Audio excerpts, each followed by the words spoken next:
سالار قعقاع بن عمر تو وقت پر اپنے ہدف پر پہنچ گئے۔ دشمن کے لیے ان کا حملہ غیر متوقع تھا۔ حسید کی خیمہ گاہ میں ہڑبونگ مچ گئی۔ مسلمان بند توڑ کر آنے والے سیلاب کی مانند آ رہے تھے۔ 5,000 نفری کو سیلاب نہیں کہا جا سکتا تھا، لیکن ان 5,000 کی تندی اور تیزی سیلاب سے کم نہ تھی۔ آتش پرستوں کا سالار روزبا اس صورتحال سے گھبرا گیا۔ اس نے ایک قاصد کو اپنے اس لشکر کے سالار زرمہر کی طرف جو خنافس میں خیمہ زن تھا اس پیغام کے ساتھ دوڑا دیا کہ مسلمانوں نے اچانک حملہ کر دیا ہے اور صورتحال مخدوش ہے۔ قاصد بہت تیز وہاں پہنچا۔ فاصلہ زیادہ نہیں تھا۔ سالار زرمہر اپنے ساتھی سالار روزبا کے اس پیغام پر ہنس پڑا۔ اس نے کہا، روزبا کا دماغ چل گیا ہے۔ مسلمانوں میں اتنی جرت کہاں کہ باہر آ کر حملہ کریں۔ قاصد نے اسے بتایا کہ وہ کیا دیکھ آیا ہے۔ زرمہر اپنے لشکر کو وہاں سے کہیں بھی نہیں لے جا سکتا تھا، کیونکہ اس کے سالار اعلیٰ بہمن جازویہ کا حکم تھا کہ کسی اور جگہ کچھ بھی ہوتا رہے، کوئی لشکر بغیر اجازت ادھر ادھر نہیں ہوگا۔ لیکن قاصد نے زرمہر کو پریشان کر دیا۔ اس نے بہتر سمجھا کہ لشکر کو خنافس رہنے دے اور خود حسید جا کر دیکھے کہ یہ کیا معاملہ ہے۔ وہ جب حسید پہنچا تو اپنے ساتھی سالار روزبا کو مشکل میں پھنسا ہوا پایا۔ قعقاع کا حملہ بڑا زوردار حملہ تھا۔ اس نے دشمن کو بے خبری میں جا لیا۔ دشمن کو یہ سہولت حاصل تھی کہ اس کی تعداد بہت زیادہ تھی۔ اس افراد کے بل بوتے پر آدھا لشکر بڑی عجلت میں لڑنے کے لیے تیار ہو گیا تھا۔ زرمہر بھی آ گیا تھا۔ اس نے روزبا کا ساتھ دیا۔ توقع یہی تھی کہ آتش پرست مسلمانوں پر چھا جائیں گے۔ قعقاع خالد والی شجاعت کا مظاہرہ کرنا چاہتا تھا۔ وہ روزبا کو للکار رہا تھا۔ روزبا قلب میں تھا۔ قعقاع کی بار بار للکار پر وہ سامنے آ گیا۔ قعقاع اپنے محافظوں کے نرغے میں اس کی طرف بڑھے جا رہے تھے۔ وہ اپنے محافظوں کے حصار سے نکل آیا۔ ادھر قعقاع اپنے محافظوں کو چھوڑ کر آگے ہوا۔ دونوں نے ایک دوسرے پر وار کیے۔ وار کے پینترے بدلے اور زیادہ وقت نہیں گزرا تھا کہ قعقاع کی تلوار روزبا کے پہلو میں بغل سے نیچے اتر گئی۔ قعقاع نے تلوار کھینچ لی اور گھوڑے کو روک کر پیچھے کو موڑا۔ روزبا گھوڑے پر سنبھلنے کی کوشش کر رہا تھا۔ قعقاع نے پیچھے سے آ کر تلوار اس کی پیٹھ میں خنجر کی طرح ماری، جو روزبا کے جسم میں کئی انچ اندر تک اتر گئی۔ روزبا گھوڑے سے اس طرح گرا کہ اس کا ایک پاؤں رکاب میں پھنس گیا۔ قعقاع نے دیکھ لیا اور گھوڑے کو روزبا کے گھوڑے کے قریب کر کے گھوڑے کو تلوار کی نوک چبھوئی۔ گھوڑا سرپٹ دوڑ پڑا اور روزبا کو زمین پر گھسیٹتا اپنے ساتھ ہی لے گیا۔ زرمہر قریب ہی تھا۔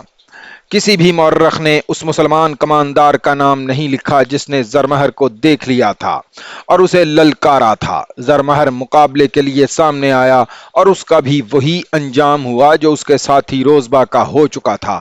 فرق صرف یہ تھا کہ اسے اس کے گھوڑے نے گھسیٹا نہیں تھا۔ وہ خون میں لت پت اپنے گھوڑے سے گرا اور مر گیا۔ مدائن کے اس لشکر میں ایک تو وہ کماندار اور سپاہی تھے جو پہلے بھی مسلمانوں کے ہاتھوں پٹ چکے تھے اور انہیں بے جگری سے لڑتے دیکھ چکے تھے۔ انہیں اپنی شکست کا یقین تھا۔ ان کے حوصلے اور جذبے میں ذرا سی بھی جان نہیں تھی۔ وہ کٹ رہے تھے یا لڑائی سے نکلنے کی کوشش کر رہے تھے۔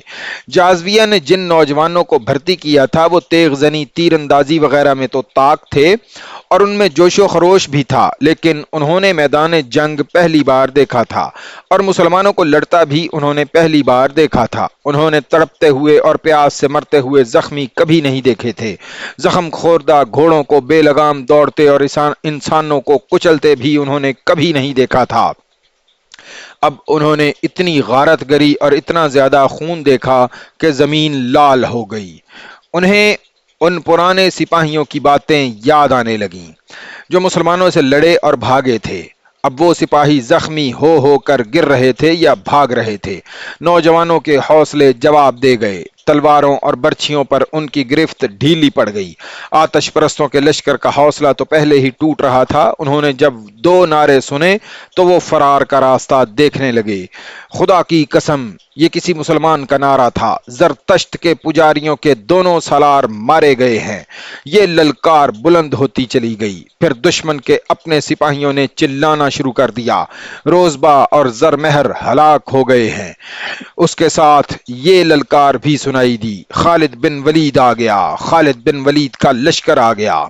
اس نعرے نے مدائن کے لشکر کا رہا سہا دم خم بھی ختم کر دیا اور لشکر بکھر کر فردن فردن بھاگ اٹھا۔ بھاگنے والوں کا رخ خنافس کی طرف تھا، جہاں مدائن کے لشکر کا دوسرا حصہ خیمہ زن تھا۔ خنافس کے لشکر پر حملہ کرنے کے لیے خالد نے سالار ابو لیلہ کو اس ہدایت کے ساتھ بھیجا تھا کہ خنافس اور حسید پر بیک وقت حملے ہوں گے، لیکن ایسا نہ ہو سکا۔ وجہ یہ تھی خنافس حسید کی نسبت دور تھا۔ ابو لیلہ اپنی 5000 فوج کو لے کر چلے تو بہت تیز لیکن بر وقت نہ پہنچ سکے۔ حسید پر کاکا نے پہلے حملہ کر دیا۔ تاخیر کا نقصان یہ ہونا تھا کہ دشمن بیدار ہوتا، لیکن تاخیر بھی سود مند ثابت ہوئی۔ وہ اس طرح کہ ابو لیلہ کے پہنچنے سے ذرا ہی پہلے خنافس کے لشکر کو اطلاع مل گئی کہ مسلمانوں نے روزبہ اور زرمہر کو مار ڈالا ہے اور لشکر بری طرح کٹ رہا ہے۔ ابو لیلہ جب دشمن کے سامنے گئے تو دشمن کو لڑائی کے لیے تیار پایا۔ دشمن کی تعداد کئی گنا زیادہ تھی۔ ابو لیلہ کو سوچ سمجھ کر آگے بڑھنا تھا۔ وہ ہلہ نہیں بول سکتے تھے، انہیں چالوں کی جنگ لڑنی تھی۔ اس انتظار میں کہ دشمن حملے میں پہل کرے، حسید سے بھاگے ہوئے سپاہی خنافس کی خیمہ گاہ میں پہنچنے لگے۔ سب سے پہلے گھوڑ سوار آئے، ان میں بہت سے زخمی تھے۔ یہ ثابت کرنے کے لیے کہ وہ بلا وجہ نہیں بھاگے، انہوں نے مسلمانوں کے لشکر کی تعداد اور ان کے لڑنے کے قہر و غضب کو مبالغے سے بیان کیا اور ایسی دہشت پھیلائی کہ خنافس کے لشکر کا حوصلہ لڑے بغیر ہی ٹوٹ گیا۔ بھگوڑوں نے یہ خبر بھی سنائی کہ خالد اپنے لشکر کے ساتھ آ گیا ہے۔ خنافس والے لشکر کی کمان اب ایک اور آتش پرست سالار کے پاس تھی۔ زیادہ مورخوں نے لکھا ہے کہ مہوازان اور دیگر تمام سالاروں کو یہ بتایا گیا تھا کہ مسلمان قلعوں میں بند ہیں اور ان کی نفری بہت تھوڑی ہے، اور یہ بھی کہ خالد جا چکا ہے، لہٰذا قلعوں پر حملے کر کے مسلمانوں کو ختم کر دینا ہے۔ اب صورتحال بالکل ہی بدل گئی تھی۔ مدائن کے سالار مہوزان نے روزبہ کے لشکر کی حالت سنی اور اپنے لشکر کی ذہنی حالت دیکھی اور یہ سنا کہ خالد اپنے لشکر کو لے کر آ گئے ہیں، تو اس نے لڑائی کا ارادہ ترک کر دیا اور اپنے لشکر کو کوچ کا حکم دے دیا۔ ابو لیلہ نے بغیر لڑے فتح حاصل کر لی۔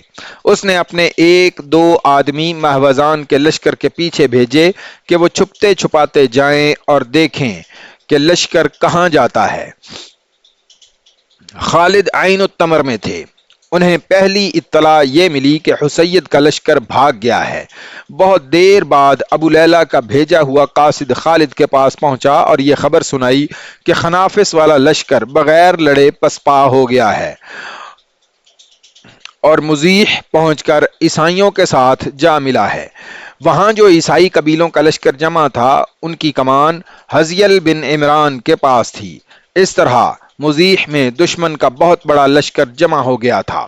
خالد سوچ میں پڑ گئے۔ وہ آتش پرستوں کے مرکزی مقام مدائن پر حملہ کر سکتے تھے۔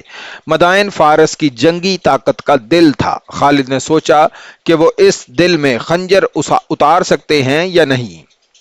مشہور مورخ طبری لکھتا ہے کہ خالد مدائن پر حملہ کرتے تو فتح کا امکان تھا، لیکن ان پر عقب سے یہ لشکر حملہ کر سکتا تھا جو مزیح میں جمع ہو گیا تھا۔ خالد نے اپنے سالاروں سے مشورہ کیا تو اس نتیجے پر پہنچے کہ پہلے مزیح کی اجتماع گاہ کو ختم کیا جائے۔ یہ فیصلہ اور ارادہ کر لینا کہ اس لشکر کو ختم کیا جائے آسان تھا۔ عملاً اتنے بڑے لشکر کو اتنی تھوڑی نفری سے ختم کرنا کہاں تک ممکن تھا یہ یقینی نہیں، مگر خالد اسے یقینی بنانے پر تلے ہوئے تھے۔ وہ ناممکن کو ممکن کر دکھانے والے جرنیل تھے۔ انہوں نے ایسی سکیم بنائی جسے آج کے جنگی مبصر بے مثال کہتے ہیں۔ میرے رفیقو، خالد نے اپنے سالاروں، نائب سالاروں اور کمانداروں کو بلا کر کہا، خدا کی قسم تم نے جتنی کامیابیاں حاصل کی ہیں یہ انسانی سطح سے بالا تھیں۔ تم نے 5 گنا قوی دشمن کو، اس سے بھی زیادہ نفری کو جس طرح کاٹا اور بھگایا ہے، یہ تمہاری مافوق الفطرت طاقت تھی۔ یہ ایمان کی قوت ہے، تمہیں اس کا اجر خدا دے گا۔ اب میں تمہیں ایک بڑے ہی کٹھن امتحان میں ڈال رہا ہوں۔ ابن ولید سالار قعقاع بن عمر نے خالد کو ٹوک دیا، کیا اتنی باتوں کو ضروری سمجھتا ہے؟ رب کعبہ کی قسم، ہم اللہ کے حکم سے لڑ رہے ہیں جس نے تجھے ہمارا امیر بنایا ہے۔ حکم دے کہ ہم آگ میں کود جائیں، پھر ہمارے جسموں کو جلتا ہوا دیکھ۔ تجھ پر خدا کی رحمت ابن عمر، خالد نے کہا، میں نے یہ باتیں اس لیے ضروری سمجھی تھیں کہ میں تمہیں آگ میں کودنے کا حکم دینے والا ہوں۔ میں ڈرتا ہوں کہ کوئی مجاہد یہ نہ کہے کہ ولید کے بیٹے نے بڑا ظالم حکم دے دیا تھا۔ میرے رفیقو، ہمیں جان کی بازی لگانی ہے۔ تمام مجاہدین سے کہو کہ تمہارے صبر اور استقلال کا ایک اور امتحان باقی ہے، اور اسے اللہ کا حکم سمجھنا۔ خالد نے اپنی جو سکیم سب کو بتائی وہ یہ تھی کہ دشمن پر رات کے وقت 3 اطراف سے حملہ کرنا ہے اور حملے کے مقام تک اتنی خاموشی سے پہنچنا ہے کہ دشمن کو خبر نہ ہونے پائے۔ خالد نے اپنی تمام فوج کو 3 حصوں میں تقسیم کیا، ہر حصے میں تقریباً 5000 سوار اور پیادے تھے۔ یہ تینوں حصے ایک جگہ نہیں بلکہ ایک دوسرے سے مختلف جگہوں پر تھے، حسید، خنافس اور عین التمر۔ ان سب کو اپنے اپنے مقام سے مقررہ راستوں سے مزیح تک پہنچنا تھا۔ خالد نے حملے کی رات بھی مقرر کر دی تھی اور مقام بھی جو مزیح میں دشمن کی اجتماع گاہ سے کچھ دور تھا۔ تینوں حصوں کو رات کے وقت اس مقام پر پہنچنا تھا۔ مزیح میں دشمن کا جو لشکر خیمہ زن تھا اس کی تعداد کے متعلق مورخوں میں اختلاف پایا جاتا ہے۔ یہ کہا جا سکتا ہے کہ دشمن کی تعداد 60 اور 70 ہزار کے درمیان تھی۔